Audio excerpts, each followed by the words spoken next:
بسم الله الرحمن الرحيم. اخواتي وحبايبي عاملين ايه؟ طمنوني عليكم، كل سنة وانتم طيبين. ان شاء الله النهاردة اقدم لكم فطار اول يوم في رمضان. ان شاء الله كل يوم هصور لكم الفطار 30 حلقة ان شاء الله بإذن الله. اول حاجة النهاردة ان شاء الله هنعمل لوبيا. جبت اللوبيا سلقتها وحطيتها تتصفى على المصفى، وخرطت البصلة زي ما انتم شايفين كده، وضربت القوطة في الخلاط وصبيتها عليها وبتسبك زي ما انتم شايفين. على العين التانية اللحمة بتتسلق. تمام يا حبايبي، اهلا بكم في قناتي بنت العمدة ام يوسف. يا رب يا رب يكون شهر كريم علينا وعليكم، ويبارك في اولادكم وفي عمركم يا رب، وتعيشوا وتفرحوا برمضان كل رمضان ان شاء الله. اللي مش مشترك في قناتي شرفني باشتراكه، واللي مشترك ما ينساش تعليق حلو للفيديو، وما ينساش لايك. وكل عام وانتم بخير. سبكنا التسبيكة وضربنا القوطة في الخلاط وصبيناها عليها وسبناها زي ما انتم شايفين كده.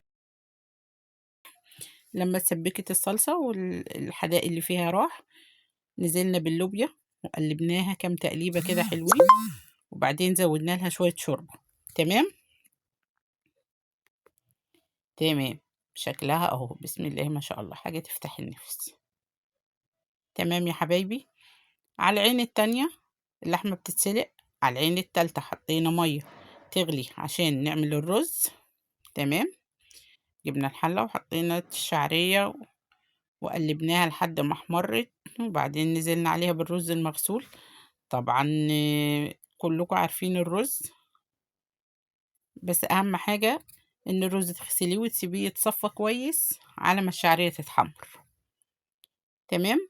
في الوقت ده كانت اللوبيا اتقلبت شوية في الصلصة، فزودنا لها الشوربة وغطينا عليها وسبناها تستوي براحتها. تمام. لأني احنا بادئين الأكل متأخر، يعني بدأ الطبيخ مثلا قولي 3 أو 3:30، يعني ملحقتش أصور الخطوات بالهداوة يعني وبالراحة، فبصور بسرعة. تمام.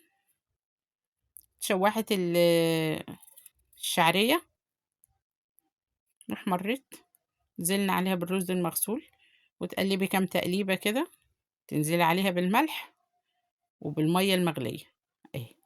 شايفة لونها بقى دهبي ازاي؟ كنا غاسلين الرز ومصفيينه واحنا نازلين عليه. تمام.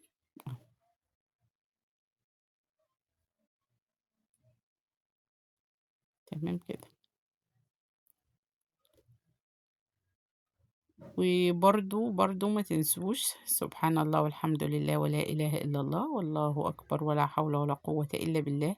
طول ما انت شغالة خلي لسانك عامر بذكر الله، الحاجة بتطلع جميلة ويطلع فيها بركة، وما بتاخدش معاكي وقت. سبحان الله، تحسي ان كأن حد بيونسك وانت بتعملي الحاجة، فبتطلع تحفة. دي شكل الستارة بتاعة المطبخ اللي عاملينها من قماش رمضان، قماش الخيامية بتاع الشخصيات الكرتونية بتاعة رمضان.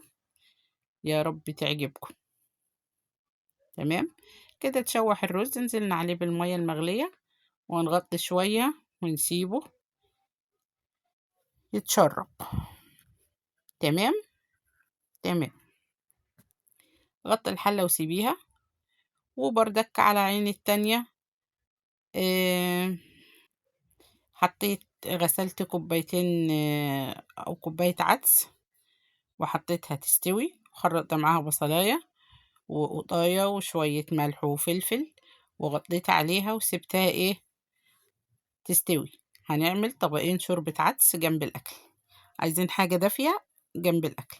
أهو يا بنات استوى العدس وضربته بالهاند بلندر، والتسبيكة بتاعة اللوبيا استوت، واللوبيا استوت ونزلنا فيها باللحمة المسلوقة، والرز استوى وغرفنا زي ما انتوا شايفين. والعصير اللي احنا عملناه سوا بتاع اليوستفندي، طلعنا ازازة من الفريزر وسبناها فكت، وصبينا في الكوبايات وحطينا جنبيها شوربة العدس. وبعد الفطار بقى جبنا القطايف زي ما انتوا شايفين. طبعًا الوقت ما كانش لحقنا نعملها، فعملناها بعد الفطار، حمّرنا القطايف، جبنا نُص كيلو قطايف وحمّرناه ونزلنا فيها بالشربات، لإن الشربات عندنا في التلاجة، وبمنتهى السهولة وبمنتهى السرعة جهزت وطلّعناها في الطبق، وطلع طعمها تحفة، تحفة، أهي زي ما أنتم شايفين، وبألف هنا وشفا على قلبكم يا حبايبي. أتمنى الفيديو يعجبكم، وأتمنى ما أكونش طوّلت عليكم، ويوسف برضك عمل سمبوسك بالجبنة، وبألف هنا وشفا، سلام عليكم.